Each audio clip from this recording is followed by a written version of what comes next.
터치는 민병헌 감독의 네 번째 장편이고요. 지금 상영하는 영화는 어린아이다, 괜찮아, 울지마, 푸른나무를 베어라, 터치 4편인데요. 중간중간에 다큐멘터리하고 단편 하셨고 여러 활동을 하셨습니다. 지금 첫 영화가 98년이죠. 어린아이다 98년에 부산국제영화제에서 처음 소개가 됐고요. 약 15년 동안 작품 활동을 하셨습니다. 오늘 영상자료원에서 감독님 특별전 저도 참여하게 돼서 기쁘게 생각하고 감독님도 감회가 색다를 것 같은데 소감 말씀 좀 드리겠습니다. 그 터치 영화 제가 부산국제영화제에서 보고 저 사실 그 이후로 영화를 보지 않았는데 오늘 보시더라고요. 그래서 터치를 보내는 심정으로 보시나 그런 이제 생각을 했는데. 근데 이 영상 자료는 극장 중에서 제일 좋네요. 왜냐하면 이 원색 구현이 가장 좋은 상태네요. 이게 그 메가박스보다 훨씬 좋은데요. 네. 일단 제 영화를 제가 원본으로 본 느낌이 있고요. 그리고 저는 이제 앉으면 감독 입장이 아니라 이제 저도 관객의 입장에서 영화를 봤는데 이게 굉장히 무거운 영화군요. 이게 예. 찍어놓고 보통 모르죠. 네. 재밌는데 왜 안 보지? 뭐 이렇게 얘기를. 아주 무겁군요. 네. 무거웠습니다. 예. 아 그렇구나. 네. 그냥 괴롭습니다. 저도. 보는 내내 괴로웠습니다. 주인공의 심리나 이런 게 아주 괴로웠습니다. 예. 네, 소감이시군요. 네. 이 영화는 감독님이 전작은 3편 만드셨고 이 영화는 생명 3부작이라고 해서 생명 3부작의 첫 번째 프로젝트라고 감독님 스스로 이제 명명을 하시고 작업을 계속 하고 계십니다. 이 프로젝트에 대해서 대단한 분인데요. 이미 나머지 영화 각본을 다 써놓으셨대요. 이해가 쉽지 않습니다. 첫 번째 영화를 만드셨는데 영화의 주제에 대해서 사실 저는 이제 생활 따로 영화 따로 이렇게 안 하려고 이렇게 조금 노력하려고 그래요. 그래서 그냥 저 삶 자체가 조금 계속 영화를 찍었으면 하는 거고 투자와 자본으로부터 조금 자유로웠으면 하는 바람이 있습니다. 왜냐하면 이왕 안 될 거면 제가 자유로운 게 좋다고 생각을 하는 거고요. 또 저의 생각을 오롯이 영화 스크린에 옮기면 사이즈와 상관없이 그냥 제가 하는 이야기였으면 좋겠다라고 생각을 했는데 제가 포도나무를 베어라를 만들고 나서 조금 생각을 달리 했어요. 왜냐하면 앞으로 어떤 영화를 만들 것인가 했을 때 이전에 제가 세 작품은 사실 저를 위한 영화였다고 한다면 앞으로 만들 영화는 그래도 세상에 의미가 있고 세상과 소통하는 영화가 되어야겠다라고 생각이 들었는데 그 중에서 저한테 화두는 지금의 화두도 그러지만 생명이었어요. 과연 우리의 생명이란 무엇인가. 근데 우리가 보통 이렇게 일반적인 자리에서 생명에 대해서 얘기를 나누면 황당하잖아요. 그런 얘기를 꺼낼 수는 없는데 영화는 이야기를 할 수 있을 것 같다는 생각이 들었어요. 그래서 영화 안에서 생명 그리고 생명의 반대말이 아니라 사실은 등딱지와 같은 건데 죽음이라는 걸 반드시 통과를 해야 된다라고 해서 생명과 죽음에 관한 이야기를 제가 반드시 하고 싶다는 생각이 들었고요. 지금 영화 터치에 나온 에피소드는 전부 실제에 있었던 일이고 그 실제 경험을 제가 바탕으로 이제 다시 축약을 해서 시나리오를 쓰기 시작을 한 거고요. 그러다 보니까 하나 갖고는 좀 약하고 지금 이제 앞으로 만들고 싶은 작품, 이 작품까지 포함을 해서 생명에 관한 3부작 이렇게 해서 제가 그런 생명의 이야기를 꼭 하고 싶다라고 해서 그런 명명을 좀 내렸고요. 또 제 스스로가 가두는 게 아니라 오히려 그렇게 조금 제 길을 향해서 걸어가고 그랬을 때 저 스스로도 사실은 오히려 더 제가 저 자신을 더 아침에 일으키게 하는 또 원인도 되거든요. 그런 면에서 터치는 만듦 자체가 저한테는 굉장히 의미가 있었습니다. 왜냐하면 이 작품을 여러 그 채널을 통해서 여러 기회를 통해서 사실 불발될 위험에 많이 있었거든요. 근데 투자도 안 되고 배급도 안 되고 아무도 그런 게 없고 배우 캐스팅까지 참 없었을 때 우리 유준상 씨가 쾌히 한번 해보자라고 했고 우리 김지영 씨도 쾌히 한번 해보자 했을 때 이 천군만마와 같은 배우를 또 제가 얻고 스태프들도 소규모지만 또 그 스태프들을 얻어서 이렇게 만들 수 있었다는 자체가 저한테는 제 스스로 터치고요. 또 제가 제목에서 얘기하는 것처럼 작품이 다 가벼운 영화만 있을 수는 없지 않습니까? 이렇게 좀 무거운 영화라도 좀 있어야 되고 또 우리 사회에 그늘진 부분이지만 사실 우리의 현실이고 또 이런 부분을 했을 때 제가 그런 생각을 가지고 시나리오를 썼고 근데 사실 이게 시나리오 쓰는 것도 어렵지만 이게 만들기가 더 어렵잖아요. 왜냐면 현실이라는 게 이제 영화를 만들려면 자본이 반드시 투여가 돼야 되는 거니까. 근데 뭐 그런 부분에 대해서 일단은 제가 만들었고 이렇게 상영이 되고 또 의미 있게 했으면 뭐 저는 다행이라고 생각을 합니다. 뭐 전작들을 보신 분도 계시겠지만 토치가 이제 나왔을 때 아니 그 유병호 감독이 변했다 뭐 이렇게 이런 얘기들이 있었어요. 그 전작들이 상당한 롱테이크와 그리고 어떤 굵은 뭐 드라마를 가지고 있지 않고 한 인물의 어떤 내면이라든가 이런 것들을 계속 보여주려고 노력을 한 영화였거든요. 감독님 말씀하셨듯이 그 자기 안에 있는 것들을 이렇게 끄집어냈던 이제 영화였다면은 이 작품은 어떤 촬영 스타일이라든가 편집의 속도라든가 그리고 그 배우들도 우리가 익히 알만한 이제 배우들이 나와서 연기를 하시잖아요. 나름대로 관객에게 더 적극적으로 다가가려고 했던 건데 잘 안 돼가지고 이제 열폭을 하셨죠. 그런 경우가 있었고요. 그 실제 있었던 일이라고 말씀하셨는데 여러 이제 에피소드들을 이제 감독님이 경험하시거나 듣거나 이런 것들 이제 조합을 하신 거라고 그 짐작이 되는데요. 그 사슴도 실제인가요? 네, 그렇죠. 이제 우리 유준상 씨, 김지영 씨 다음으로 개런티가 높은 우리 사슴 출연을 해주셨고 사슴 섭외부터 찍을 때까지 굉장히 애를 썼죠. 네. 이제 굉장히 애를 썼고 사슴 찍기가 근데 사슴이 걸어오고 이렇게 준상 씨 옆을 딱 스쳐 지나가면서 딱 갈 때 이거 뭐 나오겠다 싶었어요. 왜냐하면 이게 사슴이 길들여지지 않는 동물이어서 이게 사슴이 그러니까 인간 옆에만 있으면 막 미쳐 날뛰는 동물인데 아주 소규모의 마취를 조금 놓은 상태에서 술 취한 듯 비틀비틀 걸어오는데 그 사슴이 그 유준상 씨 이야기입니다. 그러니까 자기가 다시 영화 찍으면서 이렇게 그러니까 사슴을 떠나서 이렇게 동물과 교감해 보는 건 처음이라고 하면서 준상 씨도 되게 희한해했고 저희도 느낌상 굉장히 좋았었어요. 근데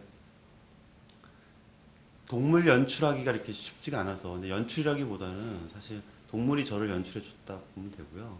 그리고 CG 없이 그래도 저희가 이렇게 그냥 원 소스대로 해줘서 좋았고 그 열폭이라고 말씀드렸는데 그런 것도 있지만 사실 그 그러니까 시장의 상황과 또 제가 영화를 만드는 사이의 괴리는 분명히 있습니다. 근데 저는 뭐 제가 그런 선언을 한다고 해서 시장 상황이 다 바뀌지 않는다는 건 또 알고 있죠. 그렇지만 누군가가 자기 소리를 내야 된다라고 봤을 때 불합리하고 불공정하다 이렇게 저는 공평과 공정은 분명히 다르다고 봅니다. 근데 저는 공평하게 달라는 게 아니라 공정하게 선에 달라는 얘기였고 공정선에서 조금 그런 목소리가 나와서 우리 영화뿐만 아니라 이쪽에서 공정하게 조금만 지켜진다면 다양한 영화를 상영할 수 있고 또 볼 수 있지 않을까. 뭐 제가 그 자리에 그렇게 될 줄은 저도 몰랐지만 어쨌든 영화적으로는 제 스스로도 터치를 통해서 제가 이왕 이렇게 된 거 다음 작품도 할 수 있겠구나 또 만들면 되지 않을까 이렇게 생각을 해서 저한테는 새로운 계기를 또 만들어준 작품이었습니다. 예. 사슴에 대해서 물어봤는데 하고 싶은 얘기를 이렇게. 그러네요. 네. 네, 사슴이 저는 이제 그 전에 시나리오를 봤는데 아니 이걸 어떻게 하려고 하지? 자주 나오잖아요. 근데 그 많이 이제 영화를 찍을 때 고생들을 하세요. 결국은 뭐 CG로 처리하거나 한 커트 정도 이렇게 찍어놓고 CG로 처리하거나 이런 경우 단편 영화에서도 그런 경우들이 많습니다. 방법이 없으니까 감독이 원하는 대로 움직여주지 않으니까. 근데 이 영화는 정말 사슴이 그 심지어 동네에 이렇게 나타나잖아요.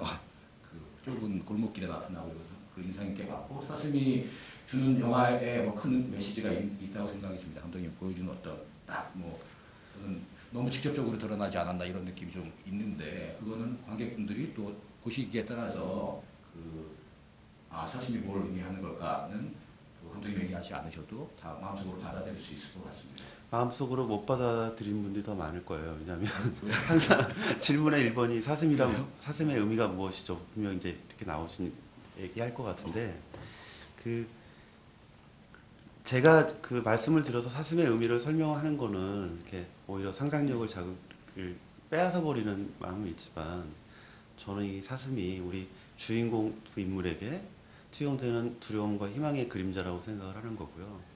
또 신이 보내준 대리인이기도 합니다. 그리고 이 두 인물을 구원하는 또 희생과 구원이 같이 들어있는 신의 또 대리인이라고 생각을 하는 그런 의미에서 상징적인 건데 이게 보시는 여러분들한테 혼란을 들이키고자 한 게 아니라 사실은 영화의 또 맛은 저는 그렇게 생각을 하거든요. 이게 다 현실이지만 또 이렇게 영화의 맛이 또 상상력을 발휘하는 그런 부분들이라고 본다면 그런 면에서 사슴을 좀 이해해 주시고 또 예, 그랬으면 좋겠습니다. 그 또 영화에 그 대사는 없지만 그 주 동식과 수원에게 그 시련을 주는 이제 인물이 나오잖아요. 그게 청소년 학생, 남자 학생인데요. 상당히 뭐라 그럴까요? 그 동식에게는 사격을 해서 결국 이제 위기에 이 여학생과 위기에 빠지는 그 상황이 만들고 수원에게는 또 아이를 데리고 가서 결국은 이제 그것 때문에 결론까지 끌고 가는데 그 소년의 인물은 또 그 캐릭터는 어떻게 설정을 하신 거고 우리 어떻게 받아들였으면 좋겠는지 저는 뭐 사슴에 비등하는 그 인물이 아닐까 이런 생각을 했습니다. 그 지금 이렇게 영화를 따라가시다 보면 사실 그 영화 이야기가 사실 많습니다. 제가 지금 막 융단 폭격하듯이 뭐 이렇게 막 지금 들어오는 게 많습니다. 여기에 건드리는 문제가 많은데 여기에 이제 청소년 문제까지 어떻게 좀 들어온 거죠. 그 아픈 사람 어머니도 중요하지만 사실 그 아픈 사람의 가족, 그러니까 어린 아이들이 되게 중요합니다. 근데 이 방치됐다라는 게 참 그런 식으로 나오기가 굉장히 쉽습니다. 왜냐하면 어른이야 어른의 몫이 있지만 아이들은 또 아이들의 몫이 있는데 그 아이들이 방치된 문제에 있어서 과연 어떻게 되냐. 근데 영화 속에 나오지만 아이가 그 중학생 아이가 유치원 우리 주미의 아이를 이렇게 성적으로 이렇게 합니다. 근데 저는 그거를 이 아이들이 그냥 놀이라고 생각을 했어요. 그러니까 참 외로운 거죠. 그리고 어머니가 이렇게 아파 있고 엄마가 맨날 죽어 있으니까 엄마한테 여성성을 느끼고 싶어서 아이한테 브래지어를 그려주고 팬티를 입혀주는 뭐 그런 거고 진호 아이가 사물함에서 훔치는 게 이렇게 브래지어입니다. 그러니까 그 엄마, 그러니까 이렇게 모성으로 저는 조금 상징적으로 희미하지만 그렇게 숨은 그립 찾기 하듯이 좀 그런 부분들로 진호 아이를 굉장히 저는 애정 있게 해주고 싶었고 맨 끝에 김지영 씨가 이렇게 묻습니다. 맨 끝에 왜 내 딸한테 왜 너 왜 그랬어? 이렇게 대답을 안 하는데 이 아이가 해줄 수 있는 이야기는 기차 안에서 오히려 그 강아지를 다시 놓아주고 혼자 떠나는 이 부분에서 그 아이가 하는 역할, 또 우리 사회에 전해주는 우리 관객들, 그러니까 우리 일반 사람들이겠죠. 우리들에게 전해주는 그런 메시지가 더 클 거라고 생각을 하는 거고요. 아픈 사람도 문제지만 아픈 사람의 가족이 이렇게 다 같은 사회 굴레로 볼 때 이런 부분에 대해서 과연 국가 시스템, 병원 시스템, 그다음에 뭐 여기 교직 시스템, 뭐 이런 시스템이 전반적으로 지금 기본적으로 지금 우리 사회가 붕괴되어 있지 않습니까? 그리고 응급실에 가보셨겠지만 아픈 사람이 응급실 갔을 때 우리가 이제 대부분 제가 시뮬레이션을 5번 했는데 5번 다 쫓겨났거든요. 근데 이렇게 아픈 사람이 과연 시험하신 거군요. 그렇죠. 동사무소 다 시험을 해봤죠. 근데 다 똑같은 얘기가 나오죠. 그러니까 과연 정말로 아픈 사람을 우리가 돌봐주고 있는 교회의 역할은 또 무엇이며 뭐 이런 부분들이 우리 전체적으로 사실은 디테일하게 사실은 굉장히 흡족하지 못하게 생명에 대해서 경시하고 있고 내쫓고 있다. 뭐 그런 부분으로 봤을 때 요 테두리 안에서 제가 이렇게 하다 보니 그 아이들이 오히려 방치되고 있다라는 부분으로 저는 이제 포커스를 맞춘 거죠. 그 영화를 이제 잘못 보다 보면 저도 처음에 볼 때 약간 긴장을 했는데 그런 뭐 아동 성폭행처럼 이렇게 나오잖아요. 근데 영화가 흔들리지 않아요. 거기에 깊이 들어가지 않고 그 상황만 빠져서 보고 또 그 중학생에 대해서 감독님이 시선이 이상하게 너그럽다 이런 느낌을 받았는데 이제 얘기를 들으면 그 아이가 뭐 가해자거나 누가 피해를 입었다거나 이런 것들이 아니라 뭐 그건 주미도 마찬가지잖아요. 네, 가해자였으면 주미가 경찰서 가서 얘기를 했을 거예요. 그 오빠가 했다, 누가 했다. 근데 대답을 하지 않습니다. 그냥 고개를 절라는 게 이 두 아이는 이게 두 사람끼리 통하는 또 아이들끼리의 리그가 있습니다. 그러니까 그 부분에 대해서는 굉장히 자기들 간에는 침묵의 카르텔이 있다. 이렇게 보셔도 되죠.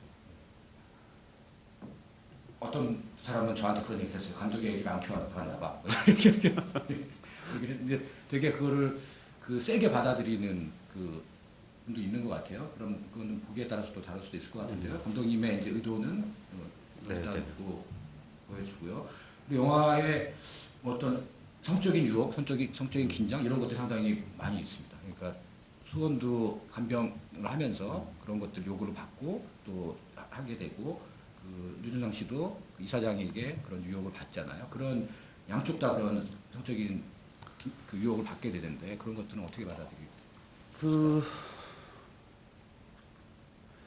저 이제 간병인 분 어떤 분이 저 카톨릭 대학교에서 상영하고서 지금 강남 카톨릭 병원에서 일하시는 간병인 분이 이제 저랑 이제 끝나고 얘기를 한 분이 있는데 우리 간병인들은 그렇지 않습니다라고 하는데 당연히 그렇지 않죠. 근데 그러면 뭐 공무원들은 다 그렇겠습니까? 그러니까 사람마다 다른 경우가 있는데 지금 간병인의 한 60%가 아시다시피 조선족 분들이 많습니다. 뭐 이거 다 아실 거라고 생각을 합니다. 근데 우리 간병이 이렇게 헐렁헐렁 하신 일 같지만 사실 헐렁헐렁하지가 않지 않습니까? 예. 그분들과 특히 노인병원에 있는 간병인 분들의 모습을 다 보셨을 거라고 저는 생각을 합니다.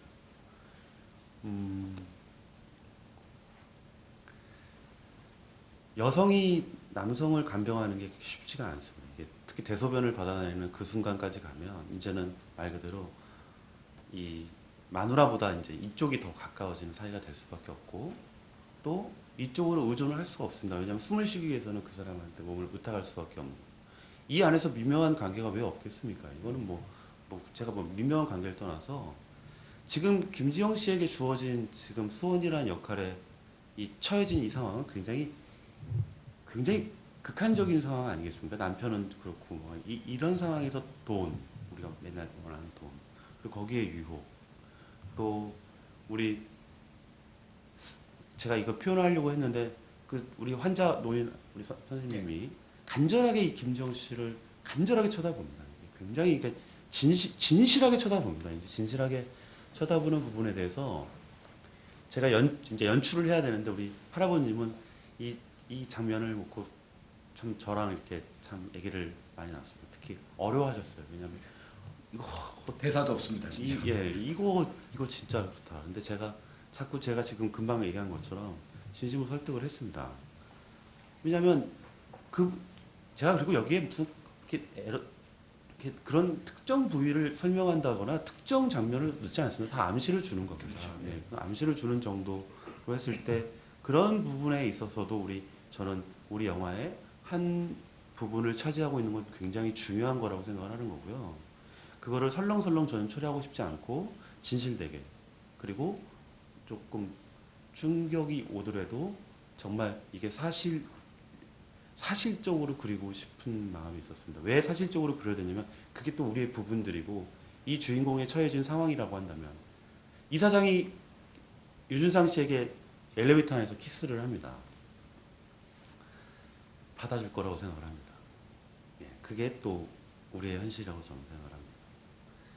그 부분이 우리를 분노케 하고 힘들긴 하지만 우리 서민은 그렇습니다. 그러니까 대부분의 삶이 그렇게 고귀하지만은 않고 또 그런 걸 통해 그런 긴 터널을 통과해서 빛이 나오듯이 그런 터널을 통과해서 이 사람들에게는 그런 삶의 두 가족들이 뭉치는 그리고 사랑을 나누는 그런 부분들이 오기를 저는 원했던 거죠.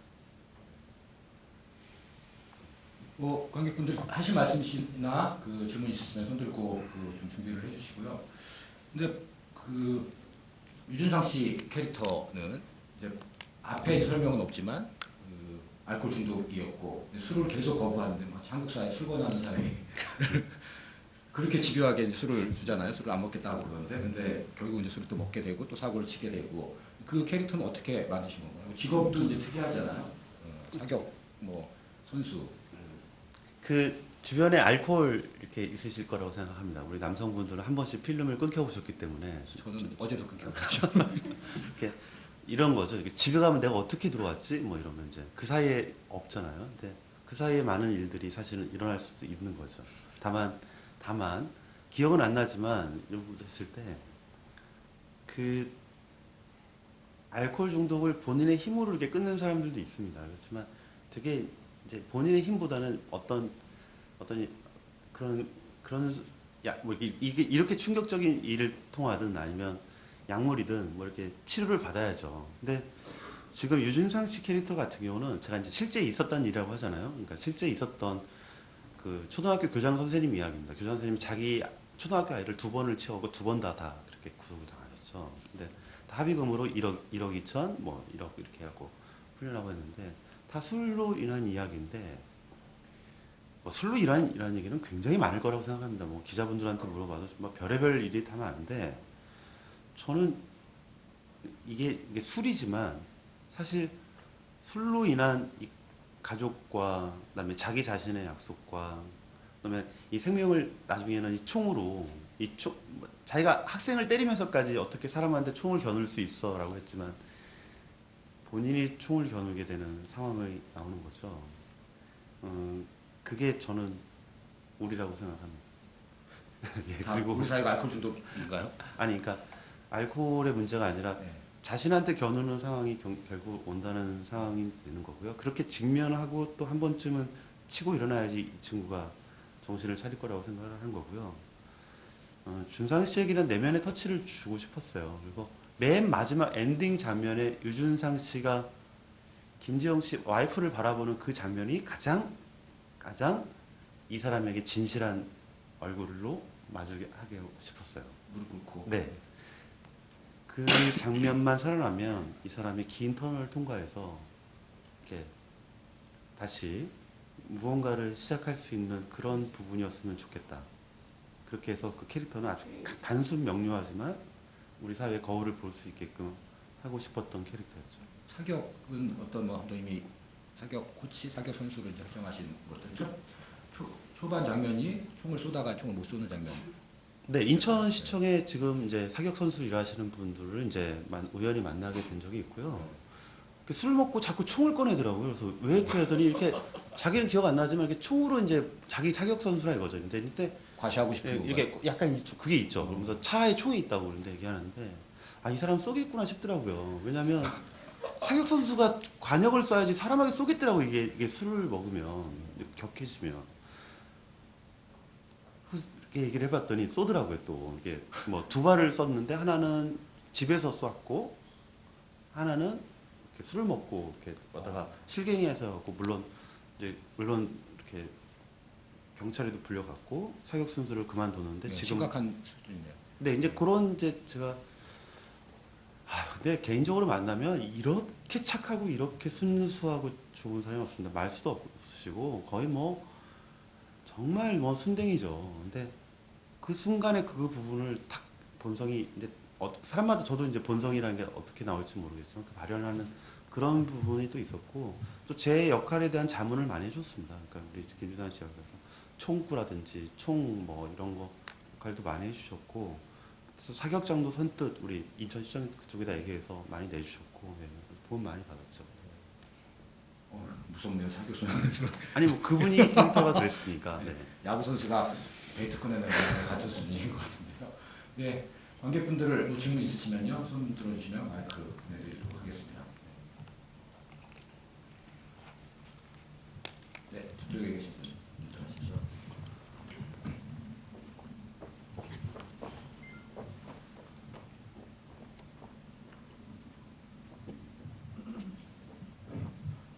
네. 그 감독님 영화 잘 봤고요. 저는 이제 영화를 보면서 그 터치라는 게 결국 이제 손길이라는 게 그 이제 뭐 김지영 주인공을 맡고 있는 김지영이나 뭐 유상희 씨가 그 특히 이제 김지영 씨 같은 경우에 아픈 사람한테 손길을 주지 않습니까? 근데 이제 그 손길이라는 게 결국 이제 작용과 반작용이라는 그런 이제 관계에서 봤을 때 그런 아픈 사람들한테 도움을 주기 위해서 그런 손길을 주지만은 그 아픈 사람한테 도움을 주는 그 손길에서 다시 또 거기에 대한 반작용으로 자신한테도 그 아픔이 그런 작용에 대한 반작용으로 다시 또 돌아온다고 그 영화를 통해서 봤거든요. 그렇다면은 그런 관점에서 봤을 때 사실 아까 감독님께서는 그런 그 아픔을 받는 사람들에 대한 어떤 사회적 시스템이 잘못 돌아가고 있다는 것에 대해서 말씀하셨는데 그런 손길을 줌으로써 그 사람이 다시 또 스트레스를 받거나 또 아픔을 받을 수 있는 그 손길을 주는 사람에 대한 어떤 아픔에 대해서는 어떻게 생각하시는지, 그런 사람이 손길을 줬는데 아픔을 받음으로써 그 사람이 다시 또 손길을 필요한 그런 상황에 처한 것에 대해서는 어떤 사회적인 어떤 시스템이라든지 그런 손길이 필요한지에 대해서 그런 것에 대해서는 어떤 터치가 필요한지에 대해서 좀 그 감독님의 어떤 시선이 궁금합니다. 시도 읽어주는 시대. 영화 하시는 분 같으세요. 네.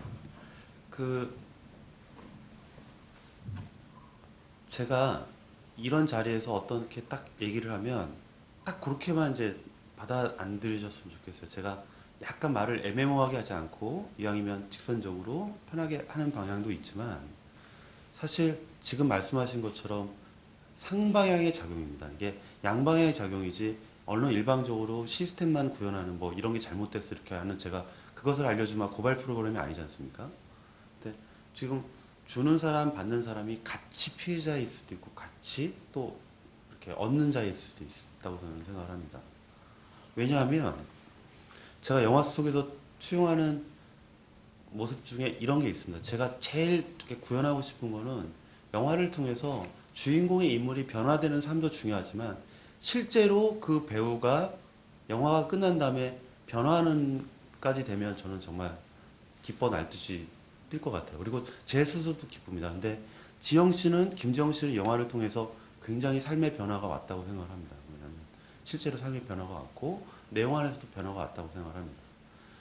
본인이 고통스럽고 본인이 긴 터널을 안에서 마지막에 지영 씨의 슬픈 희망을 찾는 거는 저는 마지막까지 내려갔을 때 그 한 방에 그 한순간을 느껴야지만 온다고 생각을 합니다. 그래서 그게 그냥 슬픔의 나락으로 떨어지는 게 아니라 그걸 치고 올라오는 그 부분으로 저는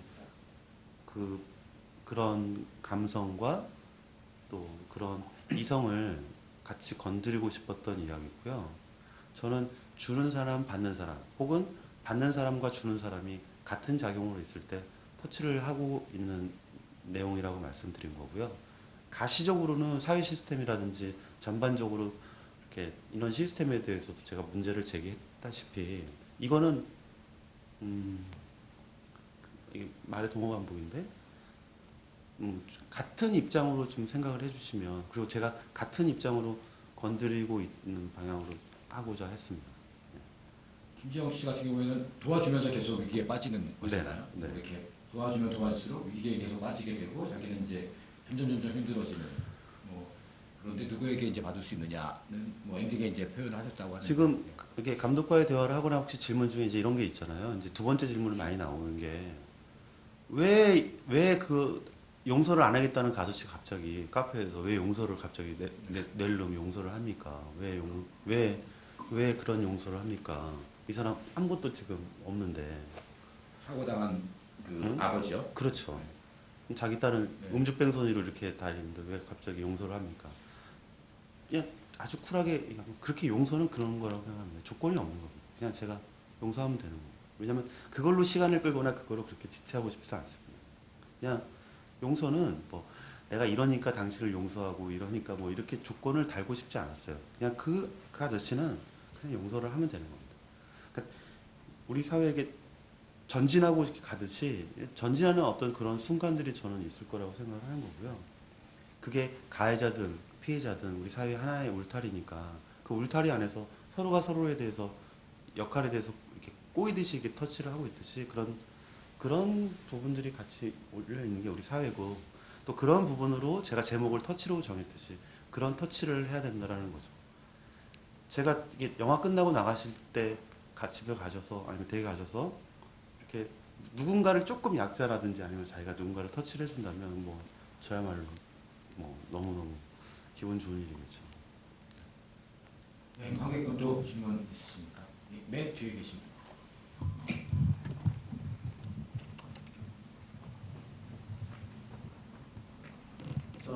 제가 드리고 싶은 질문은 작품의 핵심 주제와는 좀 관련이 없는데 그 영화 장면에 박거치가 체포되는 장면이 있잖아요.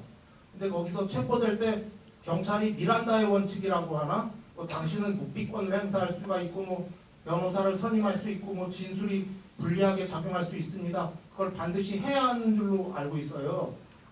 그리고 그걸 안 하면 아마 그게 전체가 연행이 무효가 되고 그리고 아마 줄줄이 아마 그 경찰 고위층까지 아마 연직이 되나 그렇게 알고 있어요. 그게 아마 굉장히 중요한 거예요. 그건 좀 알고 그러셨는지 그리고 동물은 그리고 맨 끝에 동물은 희생시키셨는지 그게 좀 궁금하거든요. 네. 네, 동물 지금 살아 있고요. 잘 지내고 있고요. 그 사슴 말씀하시는 거죠. 네, 사슴 아직 농장에서 잘 살고 있고요.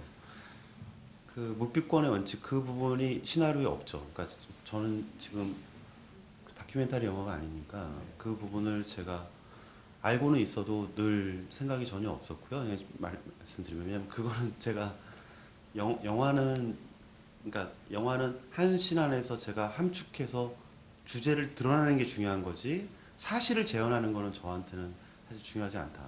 그건 병원 장면도 마찬가지입니다. 뭐 어느 장면도 마찬가지입니다. 제가 이게 그럼 리얼리티가 떨어지는 게 아니냐. 오히려 리얼리티가 있어버리면 이 영화는 안 된다고 저는 생각합니다. 그러니까 그런 부분이 아니라 저는 오히려 주제를 제가 함축해서 원하는 장면을 더 직접적으로 하는 부분인 거고요. 지금 선생님 말씀하신 그런 부분들은 당연히 제가 알고는 있었습니다. 아마 차에 가서 하지 않았을까?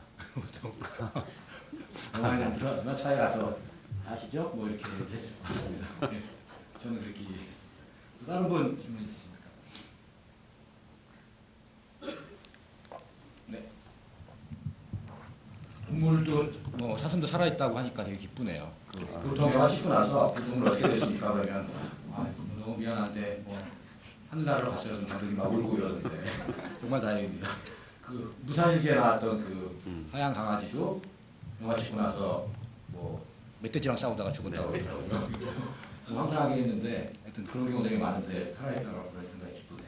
네, 안녕하십니까. 영화 잘 봤고요. 저는 궁금한 게 그 인트로 부분에서 성당신에서 그 대사나 전체적인 느낌들이 좀 궁금하거든요. 그 중에서 김지영 씨가 그 남자분한테 어머님은 뭐 좋은 것을 가졌을 거다. 그 남자분이 그걸 어떻게 장담하느냐. 이 장면부터 해서 전체적인 첫 부분이 좀 되게 궁금합니다. 그런 장면을 왜 넣으셨는지 해서.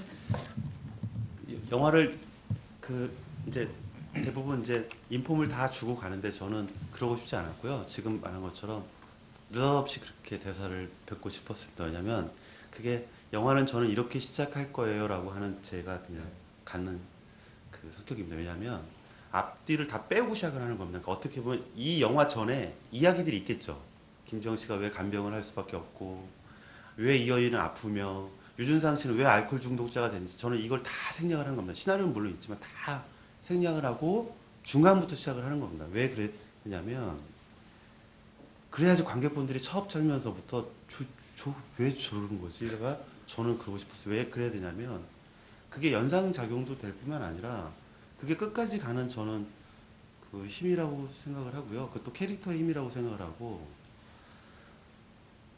저희가 그런 순간들도 많은 것 같아요. 이렇게 처음 만나면 안녕하세요 이렇게부터 시작할 수도 있지만 그냥 바로 그냥 바로 부탄기 돌릴 수 있지. 네, 바로 가듯이 저는 이렇게 이 성당 장면에서부터 제가 이 장례식이 어떤 장례식인지 별로 설명하지 않는 상태에서 바로 핵심적인 부분으로 들어가는 게 영화를 시작하는 저의 첫 단추였습니다. 네. 첫 번째 그 오프닝 씬도 그렇고 그 두 번째 시퀀스, 세 번째 시퀀스도 그렇습니다. 그 술 먹는 장면인데 여기 신부님이 계속 장례식을 하시고 그 스님도 나오잖아요. 그런 상황도 뭐 마찬가지입니다. 맞습니다. 그러니까 왜 신부가 사인을 해주고 이게 처음에는 어떻게 보면 이렇게 의아할 수 있습니다. 이게 왜 인폼이 없으니까 하는데 주제를 중간부터 잡다 보면 그런 부분들이 바로 시작을 해도 저는 무관할 거라고 생각을 했죠. 그리고 또 그렇게 하는 게 또 영화의 저는 긴장감과 이 속도감을 유지하는데 필요할 거라고 생각을 했습니다. 신부님 역할 하신 분은 그 유명하신 화가시잖아요. 네. 그분은 어떻게 캐스팅하셨고 연기를 실제로 얼마나 하셨는지. 이렇게 카메오라고 하면 되게 이제 유명한 연예인이 나와야 되는데 저 이제 여기 카메오 분들이 꽤 있는데 다 이제 화가분인데 우리 신부님 역할은 이제 이목상 선생님이 하신 건데 제가 이목상 선생님하고 단편 영화 작업을 지금 하고 있는 중이고 장편까지 지금 계속해서 작품을 찍고 있는데 이목상 화가분이 이렇게 선생님이 그림도 뭐 예술이지만 이렇게 삶 자체가 굉장히 멋있으세요. 그리고 제가 저 신부님 역할로 이렇게 제안을 했을 때 아무 말도 안 하시고 그냥 오셨어요. 근데 저게 이제 방배동 성당에서 찍은데 우리 방배동 성당에 신부님 두 분이 구경을 하시고 수녀님들이 왔어요. 그랬더니 저보고 저분은 어디 성당 신부님이시냐고. 그래서 제가 서울에서 오신 신부님이니까 저는 우리 그 목소리가 너무 좋으셔서 신부님이 그래서 어느 신부님인지 잘 인사를 두 분 나누더라고요. 근데 이목상 선생님은 그 신부님하고 인사를 나누는데 저는 화가 이목상입니다라고 안 했대요. 그렇죠. 그러니까 그냥 신부님끼리 얘기를 하고 할 정도로 그런 이렇게 뭐랄까 순발력도 좋으시고 이렇게 집중력도 좋으시고 신부 역할로 제가 쓰면서도 이목상 선생님 생각해서 쓴 거고요. 그러니까 없어서 이목상 선생님을 캐스팅한 게 아니라 저희 글씨도 써주셨고 또 뭐 그러니까 그런 면에서 그냥 저한테 되게 좋으신 분이었고요. 그 스님 역할로 잠깐 앉아주신 분도 네. 그분도 아주 유명하신 정산 스님이신데 정산 김영식이라고 아주 유명한 화가분이십니다. 근데 그분은 실제 스님이신데 매니큐어로 작업하시는 분이세요. 그래서 프랑스하고 지금 미국에서 다 전시하시는 분이시고요. 또 아마 아실 것 같은데 그 여자 의사로 나오시는 분은 뭐 이렇게 지금 한참 하고 계시는 마리킴이시죠. 네, 마리킴 화가분이시고 도성욱 선배도 나오시고 뭐 많이 나오시죠. 근데 뭐 그런 분들은 제 주변에서 제가 작품을 할 때 이렇게 평상시에 보다가 그러니까 말 한마디도 안 하고 제가 그냥 불러서 영화를 시키는 분도 있어요. 왜냐면 그 준비하면 자꾸 연기를 발연기 하시니까 그러면 안 되니까 그냥 바로 아무것도 모르는 상태에서 오셔갖고 그냥 하세요 그러면 어저께도 하다가 가신 분들도 계시고 이건 이제 차이가 있는 것 같아요. 어떤 분들은 준비를 드려야 되고 어떤 분들은 그냥 바로 그걸 해야 되고 제 주변에 있는 분들이 다 단역을 다 해주셨죠. 그게 이제 감독님 보는 눈이겠죠. 이분은 어느 역할에 그렇게 하면 되겠다. 얘는 시켜달라고 해도 안 시켜. 뭐 이런 감독님들이 보는 자기 스타일에 따라 보는 눈이고 시선인 것 같습니다. 저도 딱 나와서 저분 이목상 화가님 딱 나왔을 때 내가 아는 분인데 저분이 신부였나? 내가 신부님으로 만난 분인가 이렇게 착각을 했었어요. 저 개인적으로 만난 분인데. 예, 맞습니다. 또 질문 있으시면 손 들어주시기 바랍니다. 네, 또 뒤에 계신 분이요.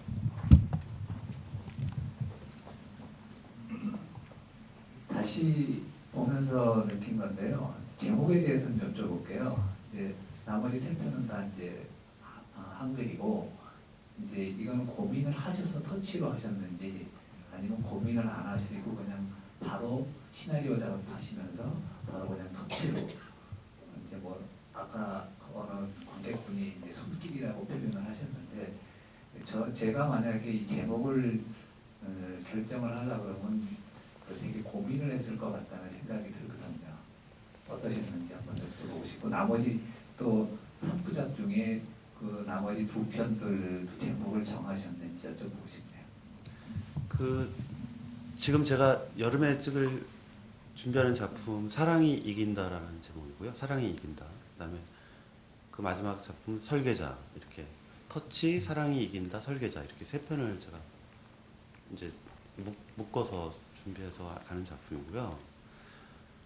아마 99%의 감독님들이 시나리오보다 제목을 다 고민을 하시는 게 아닌데 저도 마찬가지예요. 죽습니다. 저도 굉장히 고민을 많이 했고요. 시나리오를 먼저 썼죠. 먼저 쓰고 제목을 이렇게 무제로 남겨놓은 것도 있었고요. 그냥 있다가 고민을 하는 중에 제가 프랑스에서 그 화가 백영수화백님 가면과 거울이라는 이번에 작품을 찍을 때 그 안개 낀 이렇게 도로에 가다가 제가 제 시나리오 터치가 생각이 났어요. 그래서 제가 이렇게 앉아서 있다가 터치 어떠세요? 그러니까 어우 안 돼 이래요. 어우 안 돼. 그런데 그 순간 이 두 분이 안 된다고 하는데 괜찮은 것 같아요. 그래서 그런 식이죠. 예, 터치 괜찮은데. 그래서 제가 서울에 와서 다시 책을 보고 이렇게 터치를 일단 생각을 하고 제가 글을 썼어요. 그러니까 제목에 대한 글을 제가 이제 좀 써보고 그다음에 시나리오에 의미가 있잖아요. 이제 감독의 변이라고 하죠. 이제 그 의미와 이렇게 봤을 때 지금 손길뿐만 아니라 이렇게 영어로 터치한 이제 감동을 받고 이렇게 터치한다고 그러지 않습니까? 그러기를 또 바라는 것도 있고 우리가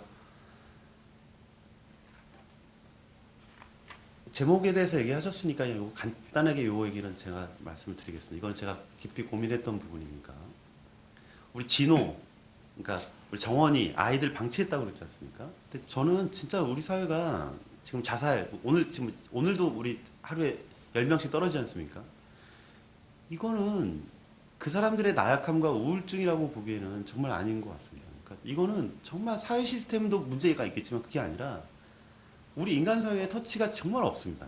정말. 그러니까 자살률 예방은 간단합니다. 아주 간단합니다. 정말 옆집에 누가 사는지 우리 엘리베이터 인사 안 하잖아요. 예전에는 뭐 그런 게 없습니다. 그러니까 오죽하면 대학교를 가도 같은 과 학생이 아니면 옆에 과 학생 인사도 안 하고 그렇습니다. 그러니까 서로 같은 대학을 졸업했는지도 모르고 같은 반에 있어도 없는 거죠. 근데 특히나 불우하거나 가정이 조금 가난하거나 힘들거나 부모가 아프거나 방치가 돼 있으면 거의 뭐 이건 거의 뭐 희귀공허리를 만드는 사회라고 봅니다. 근데 그 친구들한테 힘내, 이겨내, 그리고 아프지만 힘내세요. 이건 약하다고 봅니다. 근데 그 온종의 그런 느낌으로 보면 정말 저는 물리적인 터치도 굉장히 중요하다고 봅니다. 이렇게 물리적인 터치 굉장히 저는 사실 중요하다고 봅니다. 이렇게 터치했다가 왜 이러세요? 이런 경우가 많잖아요. 그렇죠. 근데 이런 거예요. 그러니까 문자도 터치거든요. 제가 어느 날 이렇게 보면 집에 제 전화에 한 통화도 안 올 때가 있어요. 그러면 내가 잘못 살고 있나? 이게 왜 전화 없는데 어느 날 밤에 누가 문자를 딱 보내주면 어우 위안이 탁 돼요. 뭐 나이 먹은 거예요. 이제 나가는 그렇죠. 아닌데 이 터치가 문자도 터치를 하는 거고 전화도 터치를 하는 겁니다. 근데 이 터치가 한 일주일 없잖아요. 그러면 자책을 넘어서 우울해지는 겁니다. 그러니까 아 이게 내가 이게 없는 거구나. 이렇게 되면 진짜 얼마나 그러겠습니까? 저는 그래서 그런 의미로 우리 영화도 터치라는 물리적인 터치, 그러니까 그런 의미에서 제목을 제가 와서 정했고 제 주변에서 터치 어떠세요라고 했을 때 반응은 다 시원찮습니다. 근데 저는 그냥 하고 싶었습니다. 근데 또 책을 이제 내셨는데요. 책의 제목의 부제는 심장을 두드리는 소리예요. 터치, 가로 심장을 두드리는 소리. 이건 어떤 상관이 있어요? 심장을 두드리는 소리. 그러니까 쿵쿵쿵 이렇게 영화가 터치로. 예, 이 영화 이렇게 보시면 이렇게 쿵쿵쿵 거리지 않나요? 이렇게 저는 이렇게 끝까지 이렇게 쿵쿵쿵 거리는 그 심장 소리가 들 거라고 생각합니다. 이 김지영 씨의 쿵쿵쿵 또 이 사람들의 긴장감의 쿵쿵쿵이 들리길 바랬던 거죠. 예. 그 영화에 이거 뭐 다른 지구에서도 이제 나왔던 건데 김지영 씨가 그 이렇게 좀 파인 옷을 입고 있고 왜 저 옷을 시동일까지 입고 있을까 이런 이제 약간 뭐 즐거우면서도 불편한 느낌이 있는 것 같고요. 그리고 땀을 계속 흘리잖아요. 뭐 그런 것들은 감독님 어떻게 의도하고 설정하신 건지 원래 땀이 많으신 분인지. 김지영 씨가 그 전에 여기 한번 왔었잖아요. 지영 씨를 보면 다 여기 앉아 계신 분들이 다 좋아하세요. 왜냐면 실물이 너무 이쁘다고 다 그렇게 얘기하세요. 이 영화에서 너무 예쁘게 나왔어요. 네, 근데 제가 김지영 씨의 평소에 복길이 이미지를 조금 싫어했어요. 왜냐면 너무 가둬놓는 촌스러운 이미지인 거예요. 근데 제가 아는 김지영 씨는 정말 매력 있고 좋은 배우라고 생각을 했습니다. 그러니까 정말 좋은 배우라고 생각을 했는데 이상하게 영화에서나 방송에서 너무 이렇게 그런 거예요. 그래서 제가 이 역할을 했을 때 지영 씨의 매력도 알았지만 이게 극대화되기를 원했습니다. 그랬을 때 김지영 씨가 역할이 이렇다고 해서 이렇게 가둬놓고 후진 옷에 이거 정말 하고 싶지 않았어요. 그리고 지영 씨가 이 역할에서 너무 파인 옷이 어떠냐 이렇게 했는데 저는 다 파이게 했거든요. 오히려 지영 씨가 이렇게 여밀려고 했을 때 그러지 않았으면 좋겠다고 했어요. 왜냐하면 볼거리를 제공해서가 아니라 이 캐릭터 이 여성이 굉장히 지금 힘든 일을 하고 있잖아요. 근데 이 여자도 열망은 있을 거잖아요. 남편으로부터 아이로부터 병원에서부터 이 열망, 뭐 섹슈얼 열망이든 터질 것 같은 심장의 열망이든 이 부분들이 이 여성한테도 무언가는 상호작용을 해줘야 되는데 저는 그 부분을 의상으로 그래서 유니폼처럼 한 옷을 거의 입고 나오지 않습니까? 그걸 이렇게 물리적으로 말이 안 될 수 있죠. 왜냐면 옷을 갈아입어야 되는데 계속 안 갈아입으니까. 근데 저는 그런 붉은 색깔의 하나의 유니폼처럼 그런 하얘진 옷이 오히려 이 여성을 주목하게 만들고 또 김지영 씨와 어울리는 안각으로 나왔을 때 오히려 그 캐릭터를 발현을 할 수 있다고 저는 생각을 했죠. 예. 알겠습니다. 예, 또 다른 거 질문 있으십니까?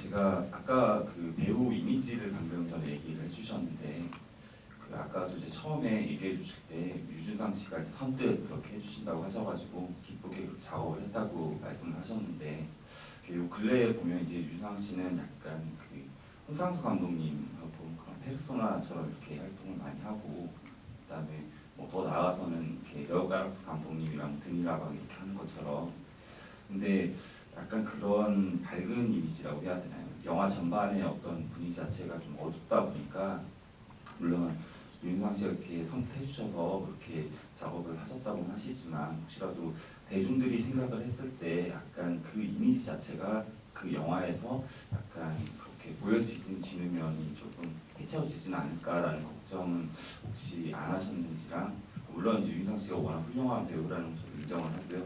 그다음에 김지영 씨랑 윤상 씨랑 이제 작업을 하시면서 좀 좋았던 점이라든지 뭐 이런 게 있으면 좀 듣고 싶습니다.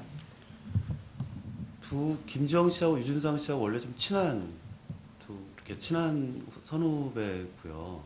또 준상 씨가 술을 못 마셔요. 그러니까 술을 안 마시는 배우고 지영 씨는 제가 아는 배우 중에 가장 술을 잘 마시는 배우인데 항상 먼저 뻗는 사람은 유준상. 그리고 그래서 술자리 가면 재밌어요. 이렇게 상황이 역전돼 있으니까 그런 관계가 있고 지금 저희 영화 찍을 때는 지금의 유준상이 아닙니다. 그러니까 제가 이렇게 윤상 씨가 선택해줬다고 그냥 이렇게 했지만 그 국민 배우 유준상이 아니고요. 이렇게 그냥 이렇게 배우였죠. 근데 이게 찍을 때 제가 유준상 씨하고 친구지만 영화를 찍으면 보통 이제 친구 관계가 끝납니다. 이제 보통 이제 뭐 영화의 그물입니다. 가족끼리 돈 거래 하다가 끝나지 않습니까? 이게 그래서 하지 말라고 하지 않습니까? 부모님들이 이러잖아요. 돈 거래는 친구랑 하는 게 아니다. 주면 주지 이렇게 하는 거 아니다. 것처럼 영화에서도 이렇게 친구랑 영화 하다가 이렇게 우정도 영 이별하고 작품도 이별합니다. 이게 되게 그런데 준상 씨는 그러니까 유준상 씨는 저랑 이 작업을 하면서 정말 둘이 아주 좋았어요.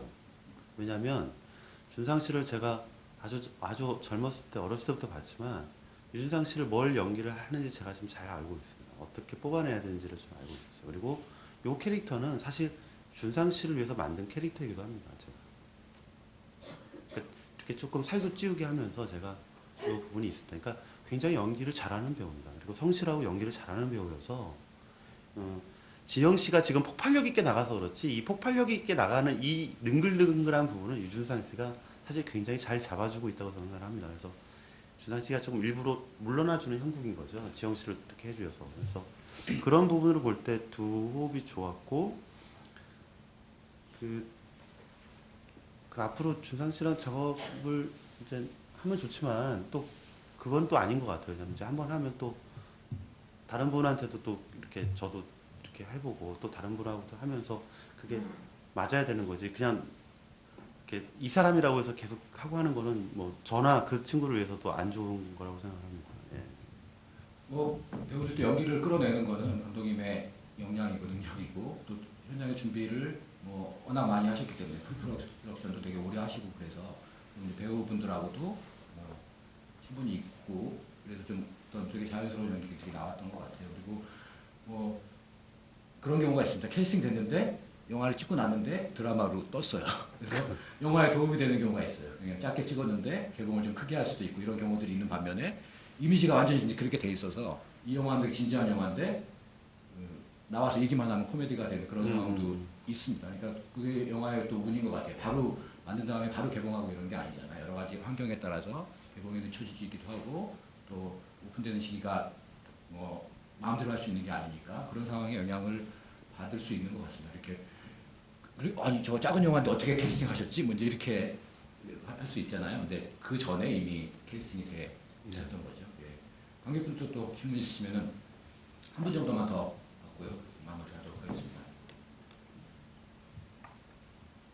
네, 드시면은 하겠고요. 제가 영화를 보면서 여러 번 보면서 이제 느낀 게 음악이 참 그 인상적으로 들리고 그 상당히 많이 나오는데 그렇게 거슬린다는 느낌이 없었습니다. 상당히 그 뭐 흥얼거릴 수 있을 정도로 그 음악 작업은 어떻게 하셨고 그 넣는 포인트라든가 이런 것들 어떻게 조정을 하셨는지. 우리 음악 감독님은 홍상수 영화 음악 감독이세요. 정용진 음악 감독이시고요. 그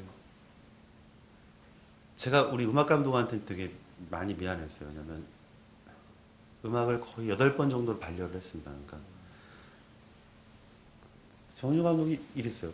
홍상수 감독님도 이러진 않은데 왜 그러세요? 뭐 이랬어요. 근데 그 홍상수 감독님 아니, 나랑 홍상수랑 비교한단 말이야? 그래서 뭐 저는 저니까 아는데 음악을 피아노로만 해서 이렇게 가자라고 했을 때 이 지금 나오는 이 음악을 원했는데 굉장히 오랫동안 조금 만진 음악이고요. 그리고 인아웃을 인점 아웃점을 잡을 때 거의 같이 했었고 오랫동안 작업을 했어요. 후반을 또 배급이 안 되니까 오랫동안 할 수도 있었고요. 저는 사실 버리날다부터 이렇게 했을 때 음악을 이렇게 많이 넣는 거를 이렇게 선호하는 감독은 아닌데 터치는 이상하게 음악을 이렇게 하고 싶더라고요. 그래서 많이 들어갔어요. 네, 많이 넣어서 근데 그게 영화를 보는 집중력과 또 이 배우분들의 이 분위기와 이런 것들을 정말 원하지 않게 살살 이렇게 버무려 주길 바랬는데 그런 면에서 우리 정용진 음악 감독님이 너무 애를 써주셨고 또 그만큼 또 음악 감독님이 이렇게 뭔가를 이렇게 나한테 선물을 해줘서 좋은 작업을 했고 바로 사랑이 이긴다도 지금 음악을 준비하고 있는데 예, 그래서 같이 또 작업을 하길 원하고 애를 많이 써주셨죠. 네. 8번 리테이크면은 네. 그 엄청난 건데 아마 스트레스를 엄청 받으셨을 것 같은데 뭐 작업 결과가 그렇게 우리가 보는 만큼 나와서 다행이라고 생각이 들고요. 근데 이제 뭐 그 지난 그 부산국제영화제 이후에 한 영화를 이제 완성하고 상영하기 이제 한 6개월 정도, 5개월, 6개월 정도 이렇게 된 것 같습니다. 그리고 뭐 여러 극장뿐만 아니라 극장에서는 아까 좀 불공정한 게임에 항의도 하셨고 여러 군데서 상영을 하고 그랬는데요. 그 터치를 만드시고 개봉하면서 어떤 소감 말씀 좀. 저는 사실 감독과의 대화를 버리날다 작품을 하고 싶었습니다. 왜냐하면 제 첫 작품이기도 하고 사실 그 작품이 이게 여기서 볼 수 있는 유일한 작품입니다. 왜냐하면 프린트 딱 한 벌인데 여기 있거든요. 말을 하시지. 그래서 제가 근데 왜 터치로 했냐면 이 작품이 어쨌든 제가 스스로 제 손으로 내린 작품이고 또 애증의 어떤 결과물의 작품이기도 합니다. 예, 그래서 그냥 제 작품을 제가 극장에서 한번 보고 싶었어요. 그런 의미에서 작품을 좀 했는데 저는